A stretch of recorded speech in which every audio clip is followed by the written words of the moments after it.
The next item of business is a debate on motion number S4M 06545 in the name of Nicola Sturgeon. Oh, thank you for reminding me. Right, start again. And the next item of business is topical questions, and I call on question 1, Rhoda Grant. Forgive me. Thank you, Presiding Officer. To ask the Scottish Government whether it considers that North Sea oil and gas production will continue for the rest of the century. Minister Fergus Ewing. Presiding Officer, it's estimated that there are 24,000 million barrels of oil still to be recovered, with a potential wholesale value of up to 1.5 trillion. That's 1.5 million. However, some industry estimates suggest that this figure could be substantially higher. Despite numerous predictions from London that the oil was running out in the 1980s, the 1990s and the noughties, we still see today an industry which continues to thrive and to expand. Indeed, the industry itself predicts, Presiding Officer, that capital investment will rise to over £13,000 million this year, and with £100 billion of investment in companies' plans. This government believes that if we create the right conditions for innovation and increased investment, then we can increase the recovery rate of our oil and gas reserves, increasing the return and extending the life of this sector to most of this century. Our oil and gas strategy lays the ground for a thriving oil and gas sector. We are committed to creating a supportive business environment which encourages the development and innovation of new technology. We are committed to working with industry to boost asset integrity and to extend the lifespan of critical infrastructure. With the right policies, we can realise the full potential of this resource. However, with access to all the policy levers which independence will bring, we can do even more to enhance the conditions in which the industry is operating. We will be able to create the fiscal incentives which will not only allow the industry to realise its potential, but which will also allow all of Scotland's people to benefit. Okay, Rhoda Grant. Thank you, Presiding Officer. Professor Alex Kemp tells us that by 2050 we will be producing less than 9% of current levels. I notice that the Minister has downgraded his own assertion to say most of this century.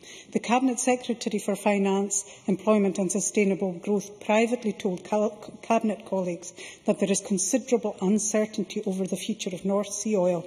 What evidence does the Minister have to back his assertion? Minister?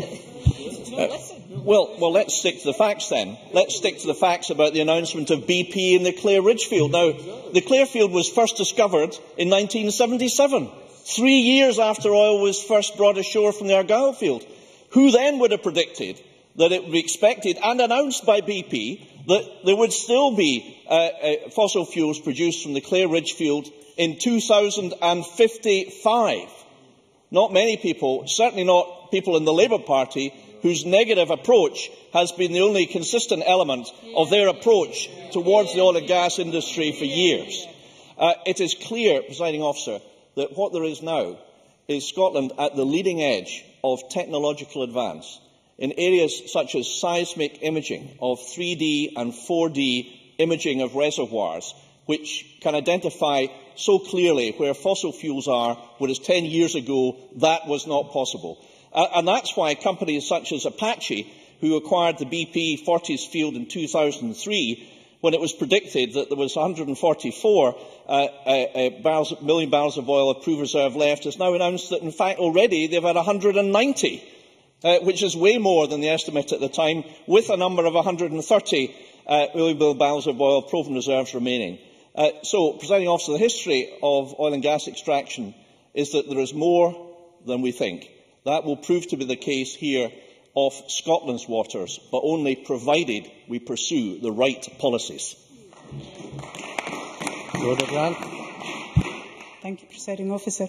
Simply saying it doesn't mean that it's going to happen. The Minister is gazing into his crystal ball and citing the only evidence for this, the Clare Ridge field, which will produce until 2055, some years short of the century he is asserting about. Surely they owe the Scottish people the same honesty as they have given Cabinet colleagues. Surely they need to provide an honest appraisal so to allow the people to make decisions based on facts rather than fiction.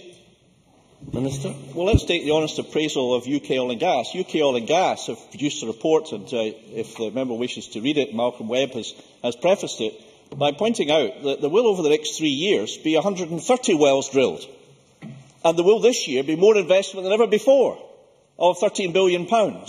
And indeed, the investment in the industry has been at a higher level than ever before. So if she wants evidence, go to UK Oil and Gas, a body that represents the industry and with whom we've got very close relations. Or the member says there was only one example. Well, let's look at the announcement from Statoil.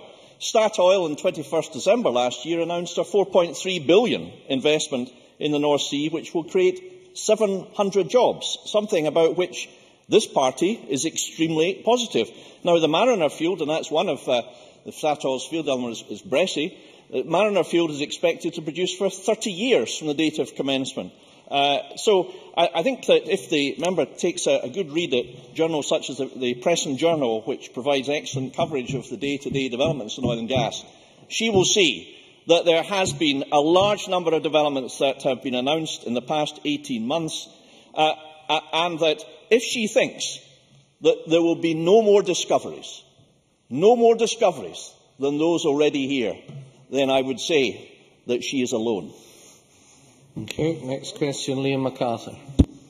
Thank you, Deputy Presiding Officer. In the reported comments from the Minister in Houston, it's suggested that he said it's a bit liberal to say that the oil is going to run out because it ain't. By being a bit liberal, I assume he means correct. Given that his personal view is that oil reserves will last another 9 decades, are entirely at odds with the views expressed by Cabinet Secretary in his leaked document, does he want to take the opportunity to alert Mr Swinney to any other personal views he holds that may be factored into future documents? Minister. Well, no. And I must admit, I wasn't thinking of the member when I used the word liberal. But the fact is that we should all be rejoicing in the success of the oil and gas industry, not talking it down. I mean, look at the people that have been talking it down in the past. Tony Benn, remember him? He was a minister once. The North Sea will run out within the next 2 decades. Look at Jack Straw, 1983. North Sea revenues will be running out before the end of this decade. Well, they predicted, Labour, Liberal and Tory, that oil and gas would run out in Scotland in the 1980s. And then they said it would run out in the 1990s. And then they said it would run out in the noughties. Well, they might be right in one respect. Maybe the oil and gas will run out in the 80s or the 90s. But they're certainly wrong about one thing. They were just wrong about the century. Thank you very much. Mike McKenzie. Thank you, Presiding Officer. Does the Minister agree that with Ofgem warning that the lights could go out unless the UK Government resolve uncertainty over energy policy, and with many of our European neighbours being net energy importers, that Scotland's oil and gas will become increasingly valuable as we move further into the century? Well, I think the member is referring to the warning issued by Ofgem and Alistair Buchanan, the head of that organisation, last October and repeated in February. And that prediction was that the spare capacity margin in the electricity supply in the UK was going to fall to around 4%, next to nothing. And therefore, the product of energy policy as pursued in the UK over decades of lack of investment in the grid and lack of consideration to ensuring a diverse and sufficient range of capacity is that now there is a real risk that the lights go out south of the border. North of the border, we have a margin of 25%, which is much more as it should be. Now, from time to time, people in the SNP have felt that the government in England was in the dark, but we don't actually want the people of England to spend time in the dark, and to avoid that, they will need the increasing electricity supply which will be transmitted south of the border, and to enable that to happen, the Ofgem has approved the sanction of £7,000 million in upgrading our grid, which will allow our export capacity to be quadrupled. So Mr Mackenzie is entirely right to raise this as a question. Those members in the Conservative and Liberal benches that seem to think it's amusing that the lights go out in England don't seem to be showing the fellow feeling that we are evincing from these benches to our good friends and neighbours south of the border. Gavin Brown. Thank you, Deputy Presiding Officer. In all seriousness, what is the official Scottish Government central projection for how long oil production will last? Minister. Well, we believe that oil and gas production should last for most of the rest of this century. It's a very serious question. I'll tell you why it's not possible to predict that with absolute certainty. I attended recently the pilot meeting with Michael Fallon, and one of the presentations made at that meeting from the industry was from an industry leader who pointed out that the southern North Sea may close for oil and gas production circa 2035. Why? Because of the ageing infrastructure. Unless, Presiding Officer, the right policies are pursued to address the challenges facing the southern North Sea, then the potential consequences would be fiscally catastrophic. The right policies include collaboration between companies, looking at whether further exploration must be incentivised, and further fiscal incentives to be considered. Those are the right policies that industry have identified. They've identified them for several years now.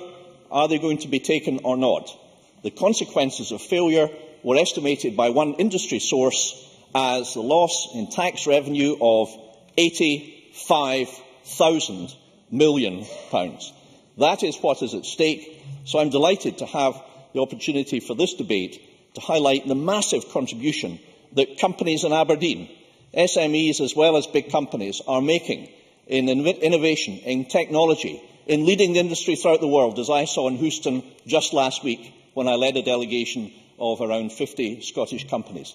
Scotland has a top-class reputation in the world.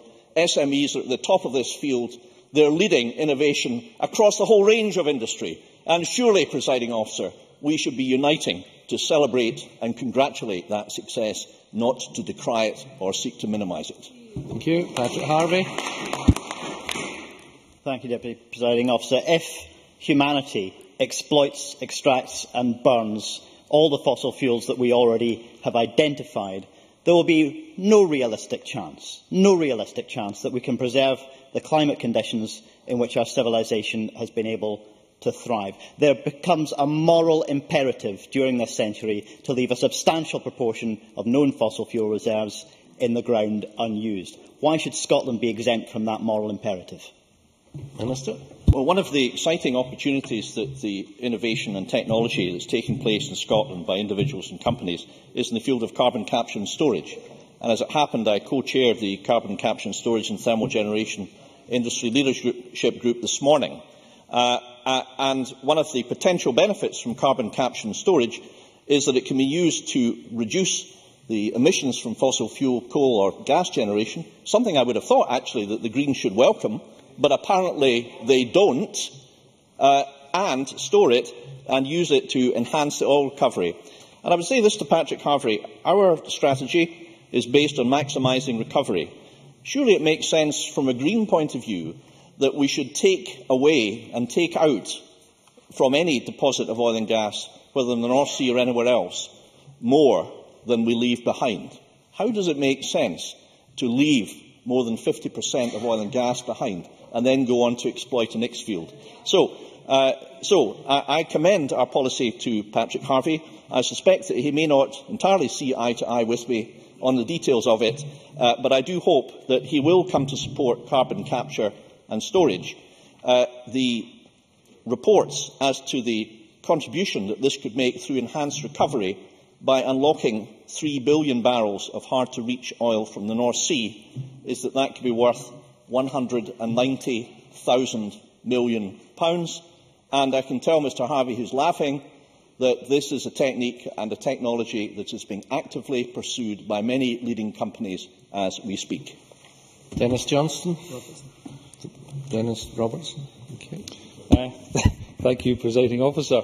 I'm sure the Minister in an earlier answer actually meant to say Aberdeen and Aberdeenshire. However, will the Minister agree with me that with the current investment from industry and the announcement last week for the Energy Skills Scotland, that there is faith in the Scottish Government, there is faith in the industry, that there is a long and prosperous future in oil and gas and in our workforce of Scotland? Minister. Yes, I was pleased to be in Aberdeen, although I didn't quite get to Aberdeenshire last Friday. I will put that right very soon. The announcement that the First Minister made on Friday was that an additional £6.5 million will be made available to allow our excellent universities and colleges to equip their students with the certification, the degrees that they require in order to take up the opportunities in the energy sector as a whole.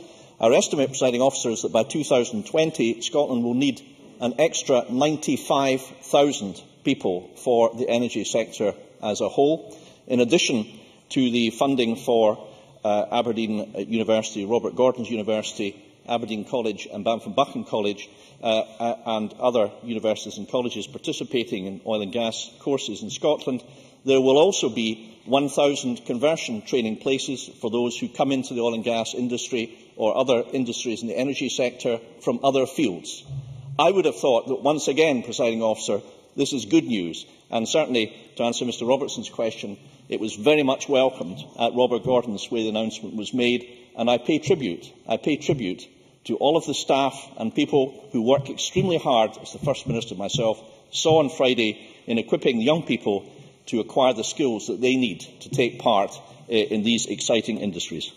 And briefly, Alex Johnston, please. I share the Minister's ambition that we will see every last drop of oil and gas recovered from the North Sea. But surely the Minister must accept that if it's to last the whole of the century, we will need a tax regime that's fit for purpose and suitably incentivises the investment which is necessary. And that tax regime may not produce the return that his ambitious forecasts put forward. So can he tell me, if he were in a position to plan the tax regime for the rest of the century, would he be able to raise enough money to keep the promises currently being made by the lady on his right? Minister. Well, I'm not really sure if that's a serious question or not, because Scotland more than pays its way already, and that has been demonstrated by documents that have been published. But, I mean, as far as tax is concerned, I really do think that the Conservative Party should not be issuing lectures to ourselves. The tax hike that was made in 2011 sent shockwaves around the world, and when I visited companies in Houston and Canada, confidence in the UK was shaken. Following representations by the First Minister, by UK Oil and Gas and others, field allowances were introduced in 2012. That has undone some of the damage. What we know, and what the Conservatives don't know, and the Labour Party don't know because they had two hikes of their own during the disastrous Gordon Brown years, is that what industry requires is very, very simple. Fiscal stability and fiscal predictability over the lifetime of the fields. Well, the Conservatives are laughing, but do you honestly think that increasing by 12% the rate of tax, unheralded, introduced by the Chief Secretary a few days before the budget, do you think that is the way to run a country? The industry don't think so, and you may be laughing today, but the industry believe that those changes were extremely damaging. That is their view, and if you go up to Aberdeen or Aberdeenshire, you will find it out for yourselves. Thank you very much. And we will now